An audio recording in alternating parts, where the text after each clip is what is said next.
This program is supported by Main Street Bookends of Warner for books, toys, games, cards, gifts, and a gallery of local art. Main Street Bookends of Warner.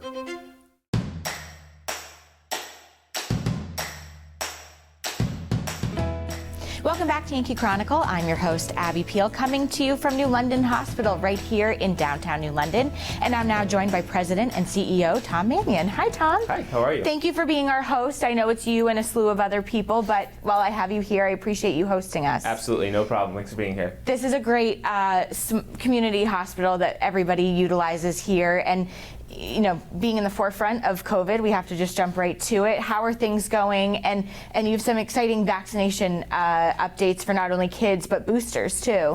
Absolutely, and I'll start with that. So it is exciting. We're finally at the place where, you know, as a father of 4 kids, several of which who are under 5, you know, my 2-year-old and 4-year-old were recently able to get their first vaccine. Really and exciting. Actually, this past weekend they got their second dose of their 3-dose series that they're going to get. So Got it. Which is great. So really, it's for children now, 6 months and older.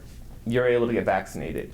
And we know there are a number of people who are waiting and are on the sidelines. So we know roughly around 18 to 20% of people are kids who are eligible are getting their vaccines. We really want people to take that seriously, to think about getting their kids vaccinated. If for nothing else, it makes it a lot easier for work life type of issues, but also long COVID is a very real thing. And we do know now, there are studies and there's data to prove it, that if you are vaccinated, the odds of you developing long COVID are greatly diminished. Right. So, you know, for children, if you can give them something that's a gift at all, and I have had a family member who has developed symptoms of long COVID who wasn't vaccinated, and it's real. It's not something that you just is made up. It is a real thing, and I know if you had an opportunity to do something about it, I really think you should, and I am for my family. We're doing everything we can to get them vaccinated. And it must feel a little safer for you by going out and being able to do things as a family in public, knowing that so many of your family members and into your household are vaccinated. Absolutely. And then my oldest, my 6-year-old, he just recently got his first booster. So cool. So it's one of those things where I absolutely am somebody who's trying to practice what we preach. Sure. And, it's not just good for my kids, but it's good for the rest of the family. My parents, my wife's parents, you know, people who are older that are still immunocompromised, and doing what we can to protect them. The other thing, so for those who are 50 and older, you're able to get your second booster now, which is great. Again, those are other things we want to encourage people to do. In New Hampshire, we know that at least 70% of the state has at least one vaccine. Around 60 to 63% have received their booster. And so this fall, there will likely be another booster. The timeline we've been told is going to be around October, it could be November, depending on supply chain issues. We're still waiting to get the final date on that. But there will be what's known as a bivalent vaccine that's going to have a vaccine that will be able to help protect against the Omicron variant, particularly. Good. Exactly, and so that's going to be a really great thing, and we're waiting for all the approvals to come through to make that a reality. But that's going to be available to likely everyone. Amazing. And yeah, I mean, as much as we all look, we're over this too. Yeah. We get that people are so sick and tired of COVID, but we have these tools, and not everyone's using them. Right. To get vaccinated is huge. And here at the hospital, the last thing I'll say that's just super important, we still have to wear masks. Right. We have to wear masks. Yep. We have to protect each other, our patients. We have instances where a few people will get sick, and because of how contagious this is, it takes a whole slew of our staff offline. If we do that, that closes beds. Right. Beds get closed means people wait in ERs. Right. When people wait in ERs, bad things happen. Exactly. And so the ERs today are already super full. It is incumbent upon all of us to help each other out. And our hospitals have been stressed. You know, I would say we're still almost completely full on a regular basis. Really? Yeah, and I would say most hospitals are still at that place. This fall, we're anticipating another pretty substantial surge. And right now, as of today, here it is, getting on toward the end of July, we're seeing cases starting to tick up over 100 again, and it's going up, up, and up. And so with 2 out of 3, depending what it is, right. The reports change daily.